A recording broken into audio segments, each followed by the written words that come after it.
be taking actions to help ensure that our schools in Tennessee are a safe place for our students and for our teachers. And the events of the last few weeks, particularly the events in Texas, have shocked our country, have caused anxiety and fear and grief and anger, and have created an awareness that there are things that we should do.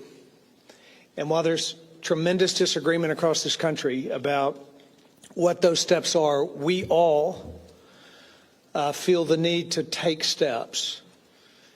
We agree in one thing, that our schools should be a safe place, that we want our kids and the teachers and the staff to know that they can go to school and come back safely. And I think the state has an obligation to practical preparedness measures to secure our schools, to recognize crisis, to provide an easy way for reports of threats or concerns. Since 2019, we have taken a prioritized practical approach to school safety. We've doubled our investments in school safety funding since 2019 to make sure that we have buildings that have locks that work and single points of entry. Our school resource officer grant fund has put over 200 additional armed school resource officers in schools that were not there before. We've placed a premium on mental health, particularly for our children, with the investment of hundreds of millions of dollars in the Mental Health Trust Fund for kids. We have a firm foundation in our state for school safety, but we must make certain that the things that we have put in place are being carried out on the ground, and that's what this executive order is about.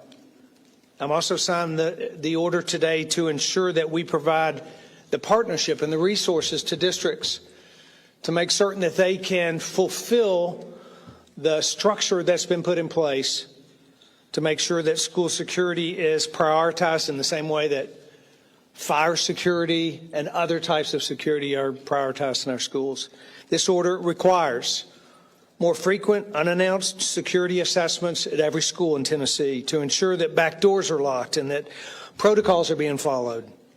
We can't take for granted the fundamental practices that make a space secure. It requires that new safety school plans and resource guides for parents and teachers be issued with firm deadlines ahead of this upcoming school year. We have to work together to do the small things right and to treat our public schools with the same vigilance that we would our homes. And school safety is a shared responsibility with law enforcement. Just this morning, I met with a number of law enforcement officials from surrounding states all across the Southeast. We talked about, and I communicated with them about our need to work together to share best practices for school safety. This is a shared responsibility with law enforcement. Our new executive order requires new active shooter training standards for law enforcement.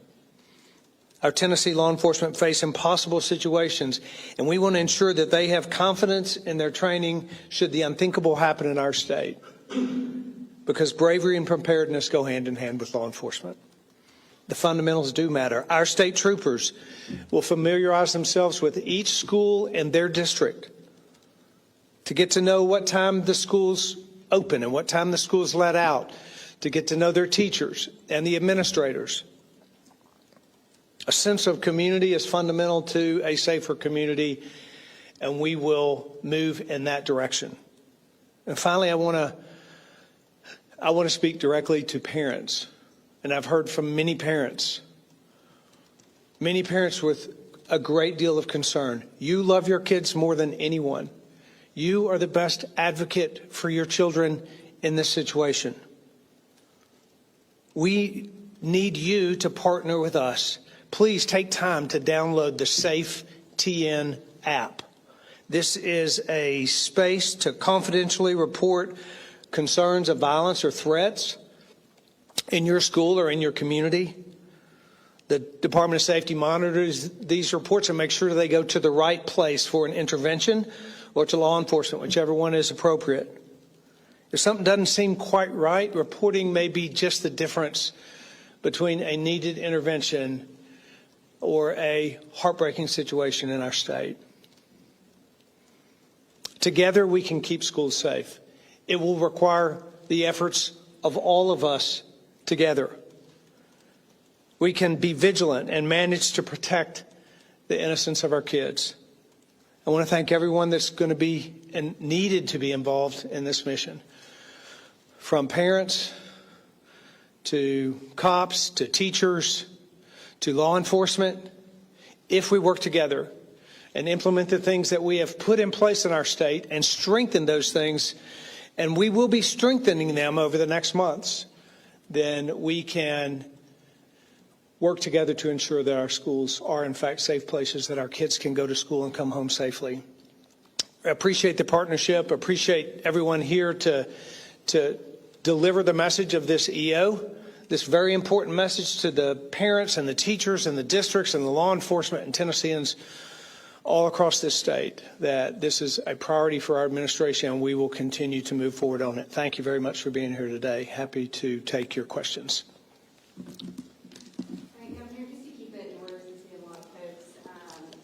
Let me add, by the way, we have commissioners from Department of Education, Department of Safety, Department of Mental Health, TEMA. We have leaders from the state that will all be required and be a part of our collaboration in this effort, because it is going to be a collaboration. And so any questions that you would have of them as well. You going to sign that first? Okay, let's do that.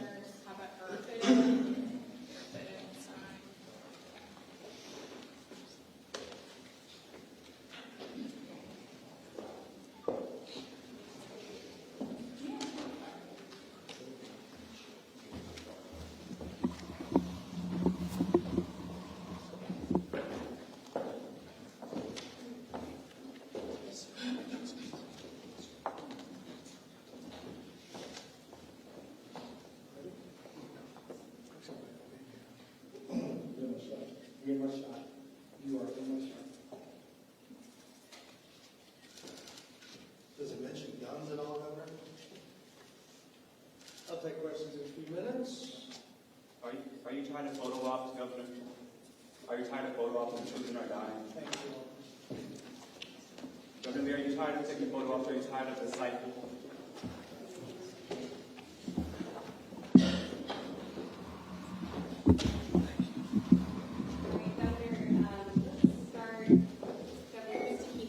Great. In a line, we'll start with Ms. Cecile over here, and then we'll go to Channel 4 next. So, right on the left, right here.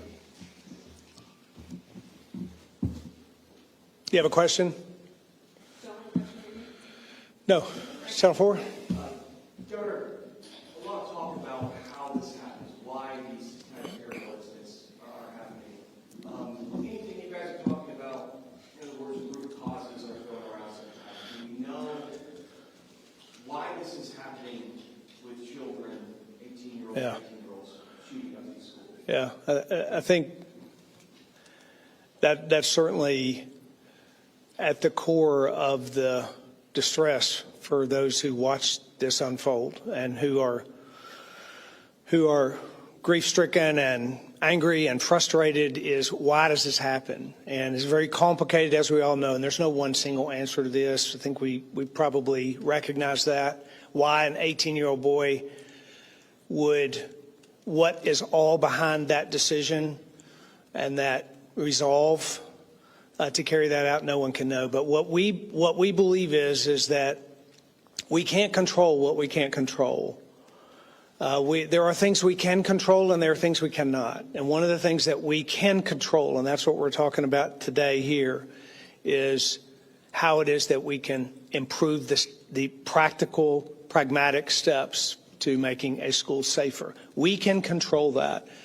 While there's a lot of a lack of understanding of what creates a scenario like this, and many of that's out of the control of those that are in the position that we're in, we do know we can control this, and that's why we're taking that step.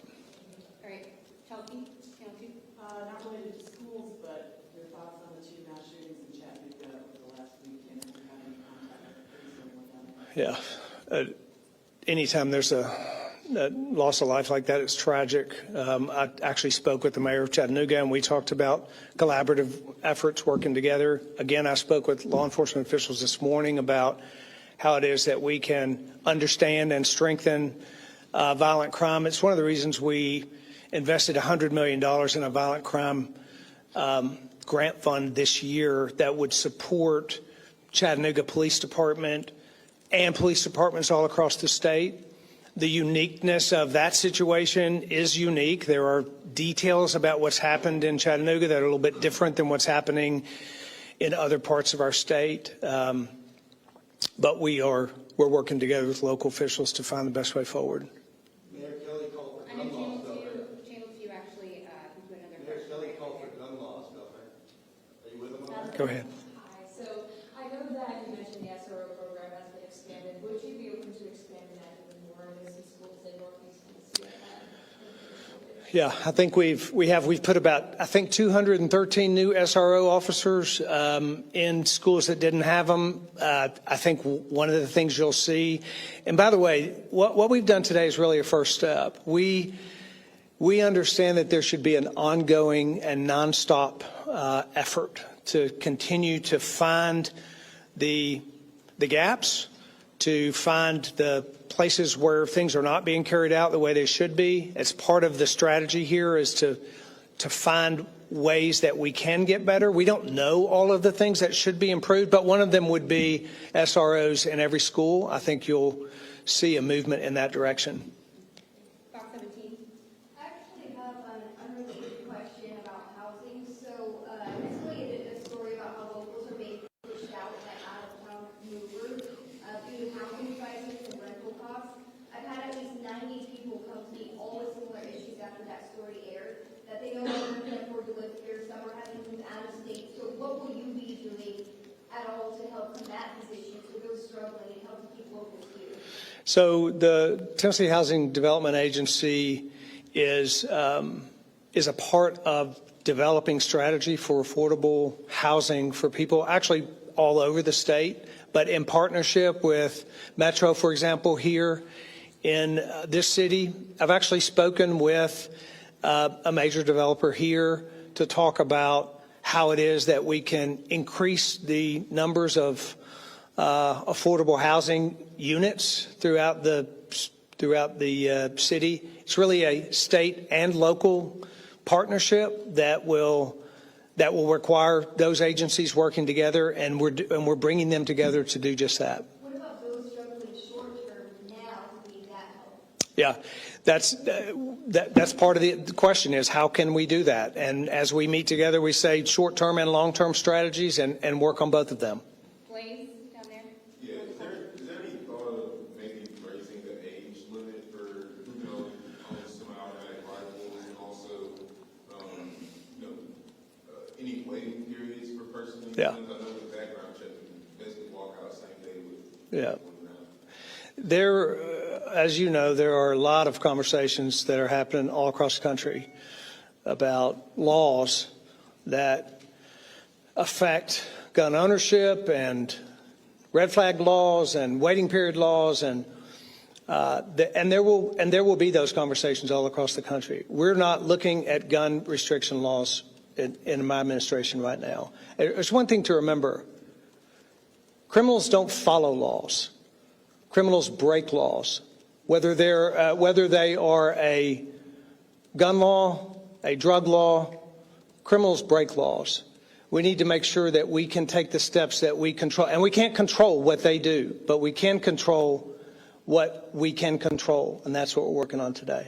And one more, if you don't mind. These shootings obviously haven't just been happening in schools. Is there any thought of opening up some protection in hospitals, churches, things like that? Yeah, I think that our obligation, of course, is to the public facilities that house our children.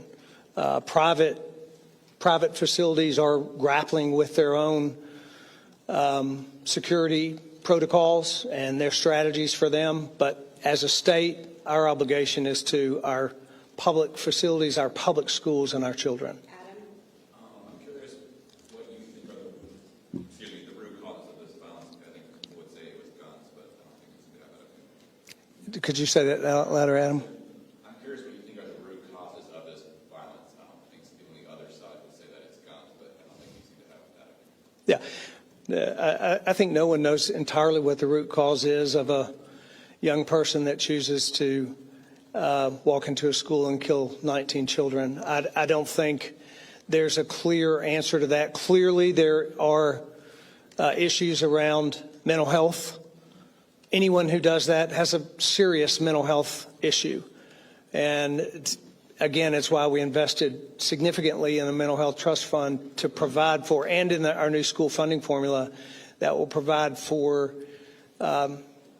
training, for counseling, for intervention for those who have a mental health issue. It's why this SafeTN app is important for parents to see activity online that might be troubling to them, that might cause an alarm. I certainly don't have the answer for a very complicated issue like a school shooting that just occurred in Texas as to the single root cause of that. But again, to the things that we know we can do, those are the steps that we're going to take. Kyle? So Representative Faison told me that he believes that there should be school resource officers in every school, and then was talking about TISA funding and trying to make that happen. But in that period, he was saying the state has a responsibility to make that happen. And he even suggested using rainy day funds just to fill a gap and make sure that there's a school resource officer in every school. Is that something you support? And maybe would rainy day funds be considered for that? Yeah. So I will say this, Kyle, that we issued this first executive order primarily to strengthen what it is that we're currently doing, the laws that are in place, making sure that we have a reporting that is current and frequent, that we have monitoring of the laws that we've already put in place for school safety. But we also agreed that over the next weeks and months, we would continue to develop ongoing strategies. And I think the SRO strategy, the additional 220 or so that we've put in place now are because we believe that they should be there. To the degree that we've filled them up in a certain amount of time, I don't know what that would be, but I can tell you that we have a serious intent in all of the departments of state to collaborate together to say what is the next step in the next 2 weeks, what is the next step in the next 4 weeks, how is it that we carry this out and make our schools safer, and that will clearly be one of the things that we talk about. I have one more question. Yeah. Independent safety assessment that you're talking about in the Department of Education asking for state dollars. How much do you think that'll cost? Yeah, I don't know. We probably haven't put a dollar amount to that. We just said it had to be done. There are some of these issues that we said they have to be done, and they have to be done now, and we will determine the details of the cost of them, but it would not impact the need for them to be done. Ken? I wonder, everything that you announced today, will any of this encourage or open the possibility of arming teachers? Is that something that you are directing for state agencies to explore? It's not included in this executive order, and we have not had discussions internal about moving in that direction. Separately, this executive order, which is reading from the press release, directs the Department of Commerce and Insurance to review the use of armed security guards in non-public schools. Can you explain a little bit? Are you wanting to put state school resource officers in private schools? No, actually, what that would do is where private schools have security guards, that those security guards would be required to have a certain level of training or a certain level of expertise to be a guard in that, and requiring them to make certain that their guards are appropriately guarding the kids in those private schools. But they would not be state-funded guards. Quick question and then a quick follow-up. We've had a rash of gun violence across the country this weekend. 8 states, 16 dead, including in Chattanooga, for a second straight weekend of gun violence. So we have 3 dead there. Is gun violence a public health crisis? Do you consider it a public health crisis at this point? Certainly, gun violence is a serious problem in our country, and it has been a rising problem in our country. Violent crimes of many types have been rising in our country. Actually, some violent crimes have fallen and some have risen. Crime is a problem. It's one of the reasons that we believe that we should be investing more heavily in resources to combat crime. Violent Crime Intervention Fund, additional troopers, additional training resources for all of our agencies. Yes, crime is a problem, and that's why we're investing in law enforcement. On the mental health trust fund that you just mentioned, this uses only interest income to invest in mental health needs. And right now, given the way investments are, is there any money being generated to actually do something this year? Yes, and we've also invested in the mental health safety net for children that is separate and apart from the mental health trust fund. I could let Commissioner Williams speak to the number of programs that we have invested in for youth, but including in our new school safety funding formula, our new schools funding formula, there are additional resources for intervention. We have mental health liaisons now, and if I'm not mistaken, every county in the state, and we did not just 2 years ago, specifically for schools, mental health liaisons for schools. So we have made a significant investment and will continue to do so going forward, including the Mental Health Trust Fund. Could Commissioner Williams speak to that? Yeah. And just exactly what is being done? Would you? Yeah, could you step up? Yeah. Absolutely. A couple things that. Yeah.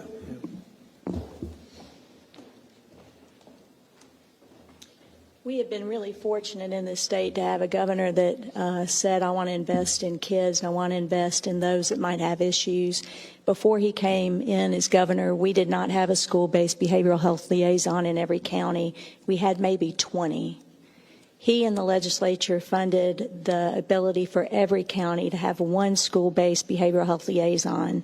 That person helps link up to the other dollars that you added and that the legislature approved, which is the Mental Health Trust Fund. So if there's a kid in this state and their family that's uninsured, they can get services. They don't have to wait, and it's one of the simplest things you could ever do. It's a one-page, real-time, web-based application that actually gets done throughout that network of community mental health centers that we already have out in the community. The other thing that's been funded is the regional intervention programs. These are for youth and parents that are struggling with very severe issues of emotional, behavioral traumas, and that's funded and available across our state. There are many, many other programs that I could speak to, but those are probably the most important and the biggest ones that we have going right now. Can you speak to how much money has been generated by that $250 million trust fund that is actually being used this year? Yes, if you look at how it was laid out, there's about $25 million that can be allocated after the trustees meet and decide what that interest is. So again, what the governor did and the legislature approved, they gave us $6 million in addition to that trust fund money that we've already allocated across the state to actually fund locally based interventions based on what the strengths are in that community and the weaknesses. So we've got programs that were funded and are actually happening right now where you have mental health resources where a kid can go in and see a counselor in their school in a room that's been equipped to do that. So we've got $6 million out there right now, but I cannot speak to what the interest is because we haven't met yet as the board to actually finalize that. Thank you so much. Sam? Yeah, one of the reps I was talking to last week mentioned the idea of a handgun registry similar to the one they have in North Carolina. Any consideration could be given to that? Again, Sam, I think there'll be a lot of conversations over the months across this country about what should be done. We are not talking in our administration about gun laws, gun registries. We're working on school safety and what's been laid out in this plan today. So there are no conversations or discussions about that. One other thing, can you tell us where things lie with the higher education civics program and the high school civics program that you outlined? What do you mean a little bit about where they lie? Where are they? What's going on with them? Penny, do you want to speak to that? Is she here? Yep. You mean at what progress is being made in them? When are they going to start? Who's going to be in charge of them? So I can speak to the K-12 civics program. We continue to issue civics grants related to individual school and district-based programming. We've had incredible success with incorporating strong civics education across the state. Thousands of students are benefiting from that. I can't speak to, I think, what the second part is, which is the UT Center that was announced previously. But in terms of our K-12 programs, those will continue into the future and expand. Thank you so much. We're out of time. We're going to wrap up with Andy right over here. Hey, Governor. In terms of the incidents in Chattanooga, Mayor Kelly has called for mandatory background checks on gun prohibiting high-capacity magazines. And while he was, I think, speaking to the federal level, Tennessee could take those steps. Why not take those kinds of steps? Do you think that those kinds of steps would help? This is the first step that we're taking. There are a lot of different opinions about whether or not certain actions actually have an effect on what's occurred here. I spoke with Mayor Kelly and offered the ability for us to work together on ways that we can to eliminate violence in Chattanooga and gun violence in Chattanooga. And we will be working together. We already have begun that process. But we are not looking at gun restrictions or gun laws as a part of this school safety plan going forward. Guns are what set this country apart, Governor. Why do you ignore all of the facts? Guns are what Thank you. set us apart. Thank you. Thank you all. What do you think sets us apart, Governor?